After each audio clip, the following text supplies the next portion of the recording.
So I always wonder what the status of the relationships are really like with the Love and Marriage Huntsville characters in real time because the show films in a very interesting way and it plays out on TV in a very interesting way, such that it feels like this season was filmed like about a year ago, and we are basically now just sort of seeing the episodes of that because they've had so many breaks.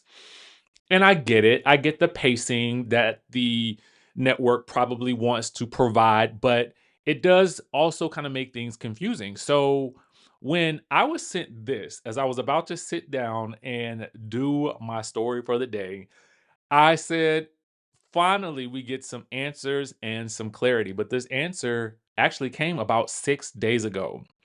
So I want to shout out Reality Recaps, which is what my friend actually sent me. And then I also want to shout out the real Crystal Jordan. Okay, so fun fact, I met Crystal back when we went and did a press sort of tour for Bell Collective a couple of years ago. Some of you guys may remember that. So we got to spend some time together then. So I also wanted to make sure I pulled up her post because it's on her Instagram page as well. She does an interview with Ken, okay? Dark skinned Ken, that's his name on the thing. And she asked him point blank, "What is the status of your relationship with him and Trish?" And the status is Negatroid, okay? Ain't no status at the bank, all right? The two of them are not together. And he goes on to state, well, it's interesting because when he answers the question, he's like, so I probably shouldn't say this. But then he says, interestingly, well, I haven't signed my contract. What do you mean you haven't signed your contract? I mean, is there a new contract that's supposed to be in place? Are you gearing up to film the new season? I would guess that you would be because if you guys film every year, then maybe that's it. But I mean, we ain't even finished seeing the season that's been playing out yet. We ain't even got to the reunion, and on the show, y'all are still on and off, kind of together, kind of not together. He makes it clear that during the filming process, they weren't really broken up. So I don't know if that means like we weren't broken up in a real way, like where there were real consequences. But he states that the two of them have not been together all of 2026 in a relationship. Now, listen, some of y'all might have known this, and some of y'all might not have known it. But as of today, you can click down in the link in the description and you can get it from right from the horse's mouth. The man has said it himself. And he goes on to state something that we have all been saying, that there's a lot of things that are unresolved with Trish, right? And maybe even with himself. I mean, he don't say that, I'm saying it. So there you have it. The thing that we have all been trying to state and some of y'all been saying it since the very beginning. Some of y'all been saying this since they first appeared on this show. I think when they first appeared on the show, I was more trying to figure out why this woman is so determined to be connected to Martell, why she's so determined and bound and determined to prove that she spent some time together with this man, and then wants to be confusing about what that time was like together. That was my trying. That was me. And then the waters were muddied when the whole Marquez, was that his name? Well, Marquez came back into the picture, and then finding out that she ain't even divorced from this man, it was me trying to figure out all that. My eyes didn't really become as open to maybe some of Ken's own, sort of hangups. That's a good word. Hangups until this season. But I don't know if that's been because maybe he just got super frustrated. I really don't know. All I know is that now we have the truth of the matter. Okay. And there we have it. And now it's been said. Side note, did y'all see Dr. Wende on the cover of Glamour Bulgaria? We worldwide up in here. I mean, I would expect it to maybe be like Glamour, you know, Nigeria. You know what I'm saying? Um, And I think it's just so interesting given, kind of what she's going through. Listen, God has still blessed her with the magazine cover. Now that if that ain't some blessing right there, I don't know what is. Now, granted, I can't read nothing on the cover but the fashion issue and glamour Bulgaria, and I know it's her. And she's looking good. Look at the snaps, y'all. Look at the snaps. I mean, listen, Dr. Wende is Wendeing. I mean, who else can say that they are on the cover of Glamour Bulgaria? I mean, nobody else on the cast right now. I mean, I think the next likely person to be on a cover like this would probably be Karen at this point. Now, let me tell you about some people that's getting dragged that from that show though, are Robyn and Giselle. My God, today. My God, today. First of all, let me just say this.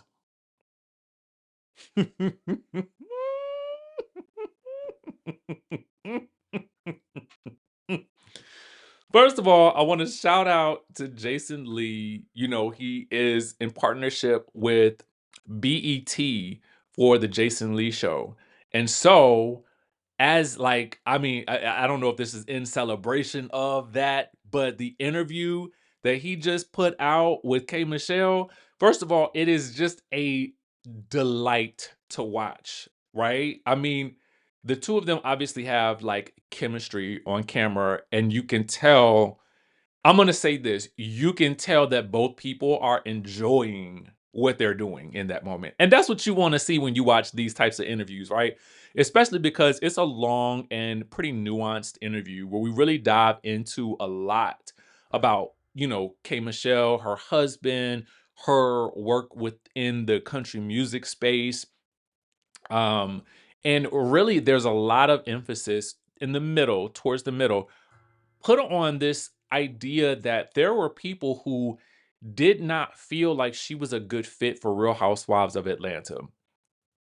And, Kay felt like it was super disgusting for people to sort of feel like they should limit her to whatever her past was or how she got her start in the world of reality TV. For me, I really started watching Love and Hip Hop because there was something intriguing about K Michelle. I had a friend of mine at the time who introduced me to her mixtape, and I just sort of fell in love with her music because my friend was always listening to her.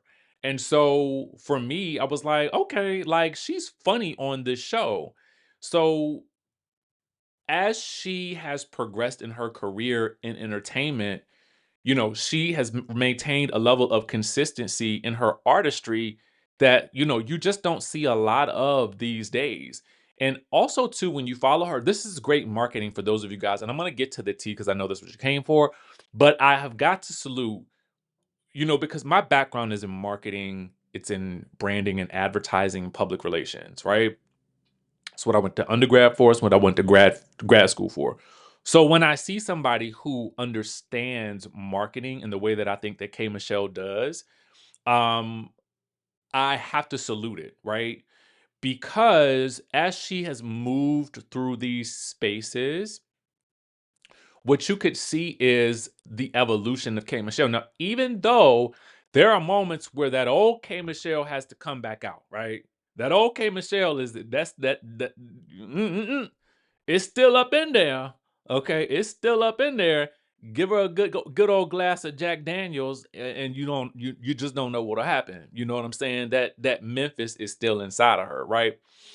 And so here comes the part where she addresses Robyn and Giselle, who she has also named that devil or just hell. Okay, listen, she goes in on couch potato Robyn. All right, talking about how, listen, she says that listen, even if K Michelle says this, and I'm gonna paraphrase, even if she died today, okay, they would still never be able to come close to the legacy that she has left in the culture, right? And I think it was because of Giselle and Robyn's commentary on their podcast about her being from Love and Hip Hop, the correlation of Love and Hip Hop characters coming over into the world of the Real Housewives, even from like the vantage point of like looking at a VH1 shows, like Angel Love coming from Basketball Wives, K Michelle going to Real Housewives. And I think that there is something to be said for there being, I think, a precedent that there was no overlap at one point in time. But to me, if you've been watching K Michelle and her journey, and you've been looking at Peacock, right? NBC as a whole, Bravo as a whole, then you would have seen that K Michelle had already made her way into the NBCU family because of her time on the Queen's Court. Now, for me, it was only a matter of time before we either saw Tamar or we saw Delicious or we saw K Michelle move over into the world of the Real Housewives.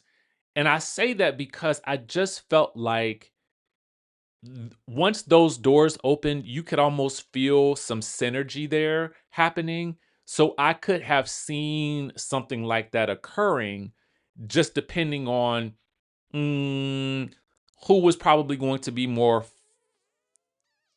favorable for the network, right? You know, Tamar has her own relationships with, WeTV, so we can understand why she would go in that direction. But K Michelle was kind of the free agent in this regard. So to me, again, it makes sense. And we know that this is something that she has been manifesting. But let me tell you something. When I tell you the way she drags Robin, um, it, uh, it, it has got to be seen, okay? It has got to be seen. And you can also tell this is a mild day. This is a mild moment for K Michelle. But she was really heated because I don't think it's just Robin and Giselle. I think it was the overall sentiment from even the fandom that because of her past on Love and Hip Hop, that she should not be on Real Housewives of Atlanta. And because of I don't want to say the stigma surrounding um the VH1 shows, right? There is this idea that the VH1 shows are on a different like playing field than Bravo. So I felt like people also felt like, well, why is Bravo kind of lowering their standards to let this riffraff in? That's the vibe, right? That's the vibe she's addressing here. And I think Robin and Giselle happen to be caught up in that vibe because of their commentary about it. But she lets loose on the two of them. And when I tell you she left, no, it's like you don't really want to mess with K Michelle. But what she also does is she gives us some interesting tea on her in this dynamic that we're seeing go on with her and Drew.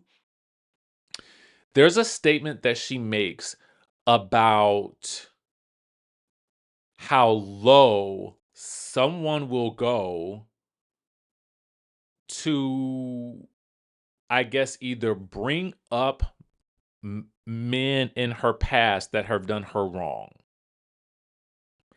And apparently it goes there with her and Drew. That's what we can relatively assume from the video. Okay. Now I posted this clip right here from Instagram, but I'm gonna also post the longer YouTube version because I was eating my lunch today and I'm knee deep into it. So side note, I would have had this video out a little bit earlier, but y'all, I slept in today because we had our masterclass last night. It was supposed to be 2 hours. That thing was 3 hours. It was so lit. It was magic in the room. If you were in the room with us last night and man, I had to get up today and put together the workbook for everybody of all the notes and everything that we discussed. And I told people that they would leave with plans, and we gave them options for plans of what to do and how to monetize their content and get started today. Okay, that's the goal. Get started today. But anyway, so that's why I'm a little bit late with this video, and I was watching the longer version of this. You need to see it. Okay, you need to see it. K Michelle is a super delight. apparently goes super deep with her and Drew, and she manages to drag Drew quite a bit, like quite a bit, actually. Um, but we do find out that she is very, very close with Phaedra. We find out she's super, super close with Phaedra. She says that Phaedra is probably her like closest friend on the show, her closest friend in that Atlanta circle. So she credits Phaedra a lot with helping her get through this season. So I think but apparently they still are able to kind of shade each other and go at it with each other when they need to, but it's playful, it's fun, it's not too deep. And I assume that that's where Phaedra would probably like to keep things at this point in time. I think that Phaedra probably still has a bit of PTSD from the stuff that happened like all those years ago with her and Candy. I think that that is the reason why you don't see Phaedra giving but so much, because I don't think she wants to ever go back down that road again.